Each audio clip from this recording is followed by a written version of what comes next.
Welcome to Media and Monuments, presented by Women in Film and Video in Washington, D.C. Media and Monuments features conversations with industry professionals speaking on a range of topics of interest to screen-based media makers.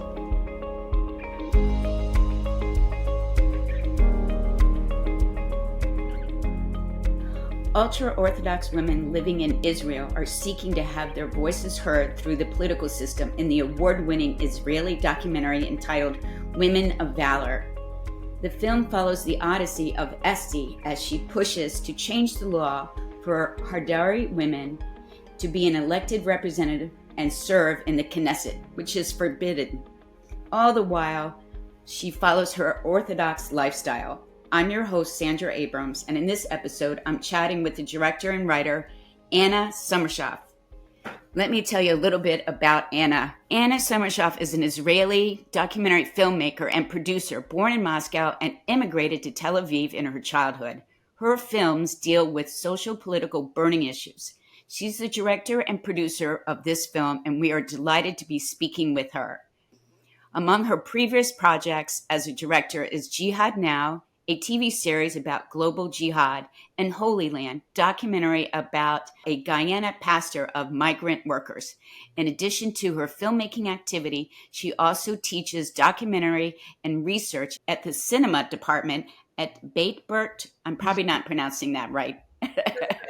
Girl College. Wonderful. She also went to school at Safford College Film School and got her BFS, participated in an international program in Paris, we'll ask her about that, and completed her MA in Cultural Studies in Tel Aviv University.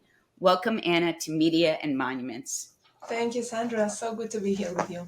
Now, we had originally met in September last year, Washington, D.C., at the D.C. JCC, where you showed your film, Women of Valor, and we had planned to chat about on a podcast last October, but then the Hamas attack happened in Israel on October 7th. So I'm glad we're able to connect now. How are you doing, and how's your family? Thank you. Well, that's how am I doing? It's a question for a whole podcast, but I'll just say briefly that it seems like it was in a different reality where we met. And it was and still is a very, very challenging time in so many ways.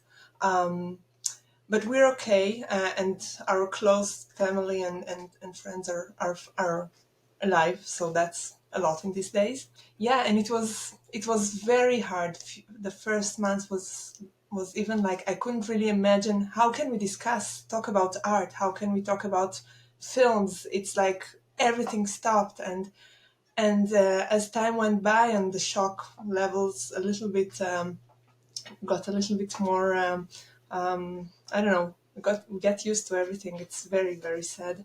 But then I realized how this film is actually becoming much more relevant, because the place of women in our society and in our world our voice is missing. We still don't have enough women to dictate things and to move for a better future. Well, let's talk more about your film, because I did briefly speak about it in the intro, but maybe you can give a little more insight about what this film is about. So there are about 600,000 ultra-Orthodox women in Israel. It's quite a big society, which is divided into many, many smaller societies. But mainly they're represented by two parliament parties, Shas and Agudat Israel. And these parties, who sit officially in the Israeli parliament, do not accept women. It's an historic thing. There are a lot of cultural explanation. Of course, there are a lot of religious excuses, although it is only excuse.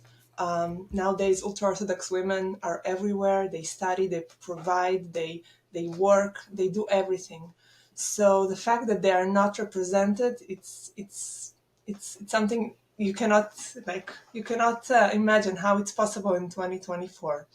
And about 11 years ago, Esty Shushan, the brave and incredible woman who started this movement, she just stood up and she said, this can't just happen. And she paid a big price for this fight.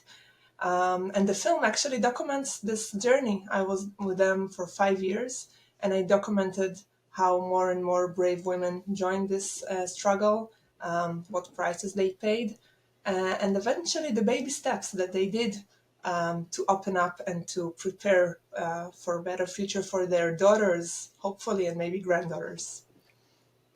One of the things that I found interesting is given your background, you're from Moscow, you go to Tel Aviv, you are not part of the ultra Orthodox community. So, how did you even find this film or find out about what was happening or find Yeah, the information? Because that in and of itself, it sounds like it was a journey. yeah. So that's itself is a is a film. But yeah, I'm not ultra orthodox. I'm not even religious. I'm secular, and actually, I had no connection with the ultra orthodox women. The things I knew was from the media, and it wasn't really good things. Like it was very stereotype thinking about weak, poor women who don't raise their voice and who just do like whatever is needed and whatever they are told. And then I went to my master's degree in Tel Aviv University, where I met one of the activists, another person who is in the movie, and she just blew my mind. Like when she told her story, I saw this independent, strong, intelligent woman, and I said, like, how come I never met this kind of women? How come I never heard about this struggle? And actually, I knew the same day that this is going to be my film, my next film. It took me a while to convince them because it's not easy to let a camera into your life, especially when you're ultra orthodox, and it's very complicated. But that's how it all started. And they see their role as the suffragettes who are continuing what was originally done when the suffragettes came along. So they see themselves as pushing forth on that end and saying, okay, well, the suffragettes did this, so we can do and move forward on that. Yeah, I think it's very important to remember that social struggles, it's always layered and it always sits on previous struggles. So the fact that we today have, as women, have license and bank accounts and we can vote, it's not something we can take for granted. And I really appreciate the fact that they give this, they understand that they are sitting on bigger shoulders. And for me, when I documented them for this past 5 years, I sometimes have to pinch myself, not believing, because I was feeling like I'm there with the suffragettes 100 years ago. So yeah, history repeats itself. Unfortunately, sometimes we have to fight the same struggles again and again and again. But hopefully, there's also some optimism for change. Let's hope so. We need that change. And one of the things I wanted to ask you, though, you did mention that it took over 5 years. One of the things that happens with films, the funding. So how did you, A, keep going and convince them that continue to have cameras in their lives, and B, the funding for this, and you and your your teammates, in putting this documentary together, how did you say, okay, we're going to keep going on this? Because that is a long time to stick with a particular subject. Yes, so that's a very good question, because that's part of the problems why many people start filming and don't finish their films. We depend on funds. Most of us are not rich. Documentary filmmaking is very expensive. Mm-hmm. Yes, because it requires a lot of time and a crew, and the editing work is very very long, because you have to reshape and go again and again and again until you really find the right way to tell the story. And there are so many shooting days that are just left on the editing floor. But that's part of the process, and that's also why I also love this process. It's a lot about believing in the story and knowing somewhere deep inside that this is the story that I have to tell. I'm not doing films just to entertain or just to, go to festivals, because that's nice, but that's not enough to keep you waking up. Of course, not every morning you do this, you work on this film, but still, it's something that is there always, and you try to think how to make it better. And then applying again and again and again. I think I did about 80 submissions Um, yes, that's crazy. I know it's a crazy 80 number. submissions. Oh my Yes, gosh. and I got just a small part of it. But it's all about having the right team with you. I had this co-producer Tal Barda, and I had an amazing cinematographer Emmanuel Meyer, and my editor Tal Blog. It's a very strong team of women who really believed in this. So this also gave me the power to move forward and not to give up. And how did you find your team of people? Because that really makes a difference, especially when you're sitting in the editing room and trying to put that footage together. And as is, it did take you many years to do that. Yeah, so first of all, it was important for me in this particular project, although since then I continue to do that, to work with women. I'm not against working with men. I really loved working with even my husband is an editor. But there's something in the story that allowed me to create this intimacy. I had also a sound person, and it was very helpful. I'm in this field of cinema for a while, so I already got to know some of the people. Some of them it was the first time I worked with them, but now I continue to work with them on other projects. So it was a really great experience. Well, that's wonderful. And in fact, the film it has won Best Feature International Documentary at the Richmond International Film Festival last year. And I think you also mentioned it has won another Yeah, it Best just Film won Prize. the Kyrgyzstan Human Rights Festival, Film Festival, and it was really screened around the world. And for me, it's such an amazing. I mean, awards are really nice, but for me, meeting with the audience and seeing how each one sees this story and how it reflects on people's lives, because it's not only a story about ultra Orthodox women, it's about liberation of women, it's about solidarity, it's about human rights. I was really like in the States, and I was in Holland, and I was in Israel, in many different places. I get to see how people react to it, and it's no longer the way I see the film. It's now the connection that the audience has with the film, and that's I love this. That's an excellent point, getting your film out there and meeting the people. So, what's next for the film? Are you going to be coming to any more film festivals? Yeah, so we have a screening in the San Diego Jewish Film Festival in February. The film was released in 2021, but we're still continuing, and from time to time, we have other new festivals. And also, in addition, we're always looking for ways to screen the film to other public, to academics, to communities, to really give the strength to people to understand that social struggles are very difficult, but they are possible. Well, what's going on with Esty now? How is she So doing? So she's doing fine.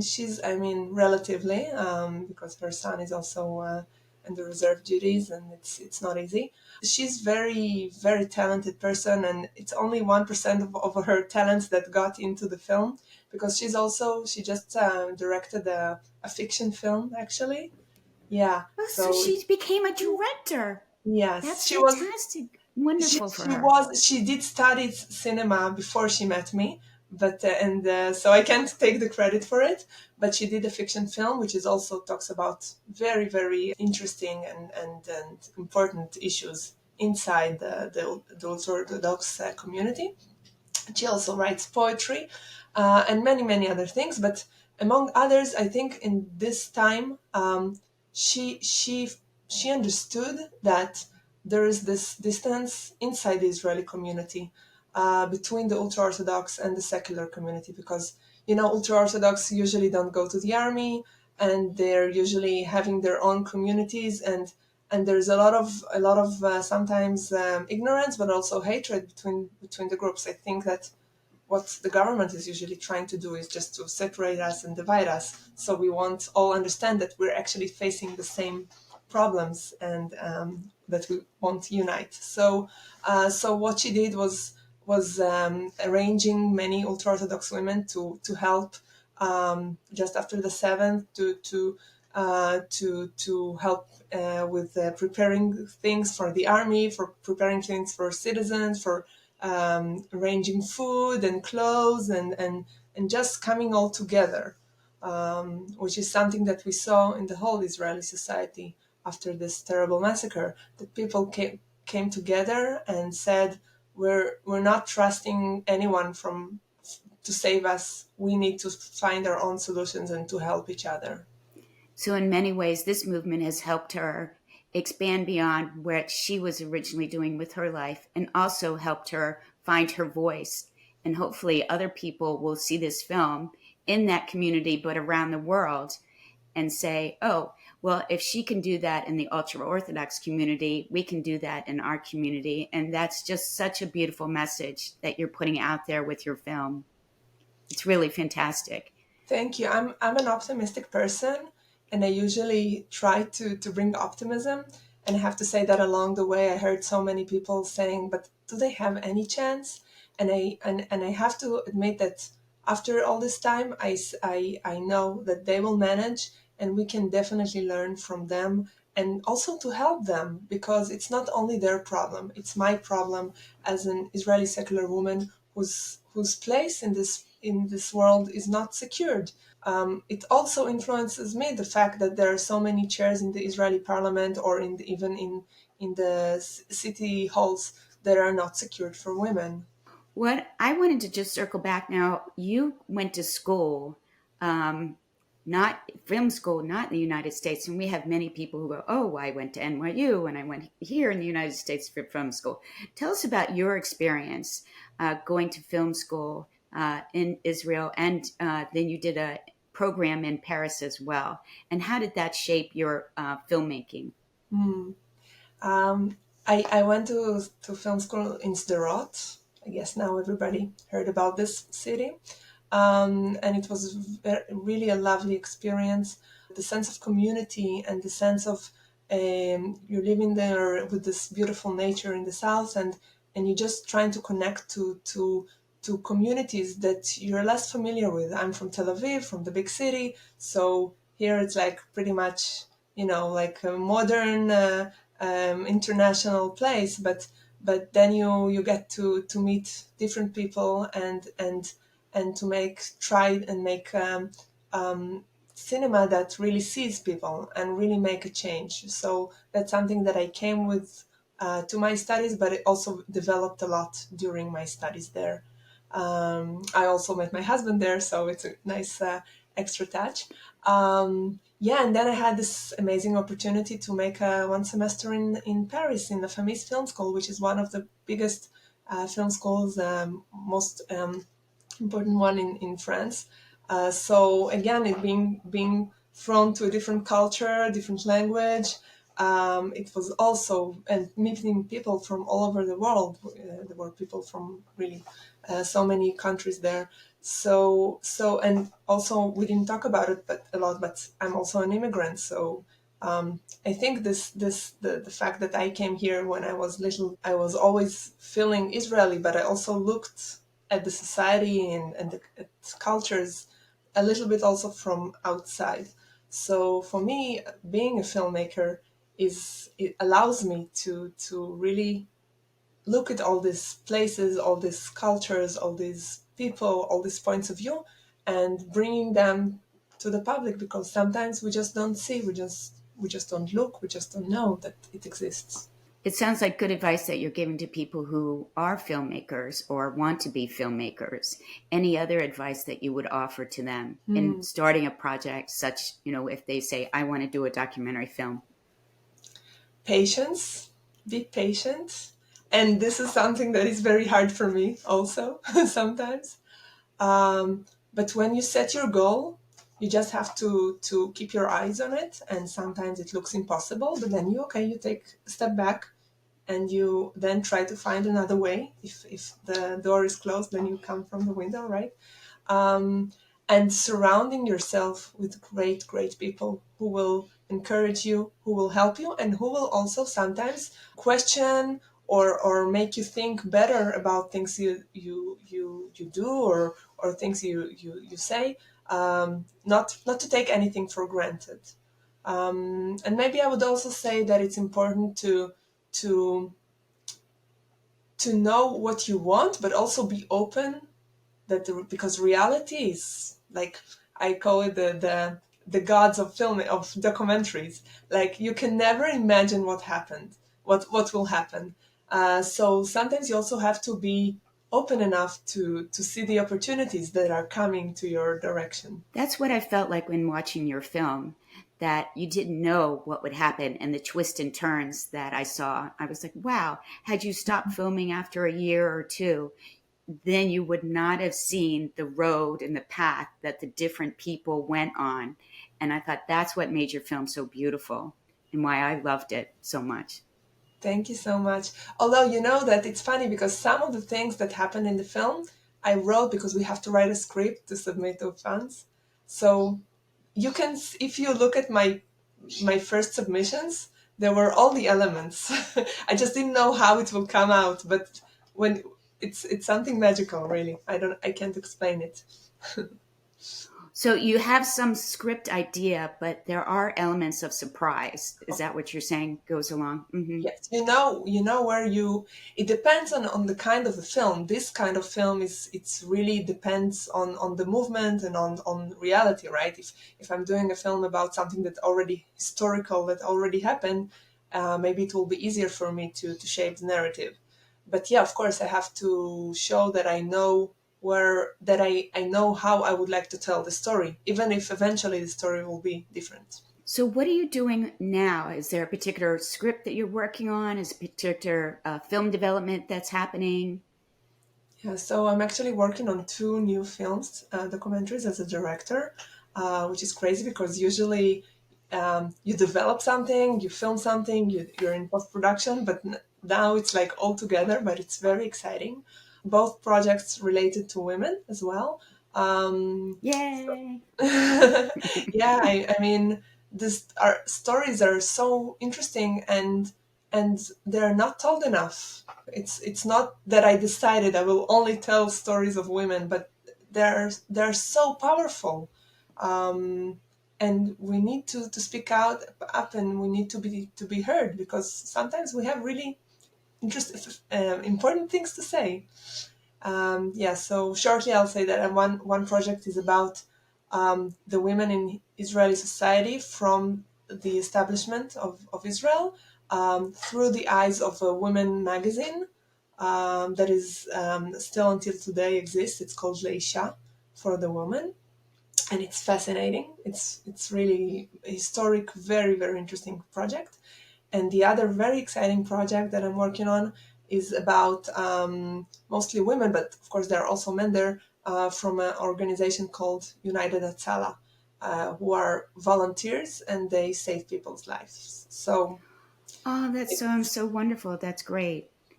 So when I wanted to ask you though, you mentioned about doing the historic project. How do you go about um, finding your source material? Because I know that that's an issue here in the United States. People have to go and find their source material, then they have to do the fundraising to pay for the source material. What's happening on that end when you look at for historical and source of information? So my colleague it was like her initiative of this project. She's also doing the research, the visual research, and yeah, it's a long process and it's quite expensive process. But that's all part of the what we have. Like, we have a TV channel that secured its funds, and now we're working to create a trailer and to show what we can bring out, and then hopefully raise more money. So it's a risk. Nobody can promise you that you will get to the ending point. But when you know that you have a good story, and you have a great team around you, eventually it will happen. Hopefully, it won't take 5 years this time. Well, we look forward to those two upcoming films, hopefully sooner rather than later. I wanted to take a moment, though, and ask about what's happening with the Israeli film community at this time. Are people still doing projects? People still going out and filming? Any insight that you can give to that situation? Yeah, so it's a very, very difficult time. Also, for the because the film community, the documentary film community, have this have this obligation or wish or desire to tell the stories of so many victims that were killed and suffered and raped and whatever on this attack and beyond. And so at first, many of the community members they just volunteered to film, to tell their story, to tell the story of the families of the kidnapped people, because there are so many kidnapped people who are stuck in the Hamas captivity, and their story is not heard. So there was a lot of a movement of people trying to do something, but then after all, we also have to pay the rent. So it's a very, very challenging time, because we all want to be there and to help and to tell the stories, but we also need to get back to our projects and to the things that we, the other stories that we want to tell. So yeah, it's not easy. Also in the fiction world, many productions stopped, and it's like a domino, right? When there are not enough shooting going, then you cannot edit, then everybody lose their work. So it's not an easy time, but on the other hand, always trying to remember that there's so much human suffering right now in this area. So it's all in this context. Well, Anna, I'm very excited for you and your film. Where's the film going to be shown? In the San Diego Film Festival coming up in February. We may be watching this and listening to this podcast after that fact. But if people want to find out more information about their film, where can they go and learn more about Women of Valor? Yeah, so I can put you a Facebook page link, and then you can, we update there all the next screenings that we will have. And from time to time, we also have online screenings. And if people want to even book an online screening, they can also reach me. So there will be other options to watch the film. The documentary is Women of Valor. It's 1 hour and 16 minutes long. It's directed by Anna Somershaf and written by Anna and Tal Brog. And on behalf of Media and Monuments, I want to say thank you so much, Anna, for being with us, and stay safe. Thank you so much. Thank you for giving me this voice, this platform. Thank you for listening to Media and Monuments, a service of Women in Film and Video. Please remember to review, rate, and subscribe wherever you listen to this podcast. For more information about WIF, please visit our website at wif.org. Media and Monuments is produced by Sandra Abrams, Candace Block, Brandon Ferry, and Tara Jabari, and edited by Emma Klein and Juliana Yellen, with audio production and mix by Steve Lack, Audio. For more information about our podcast, visit mediaandmonuments.com.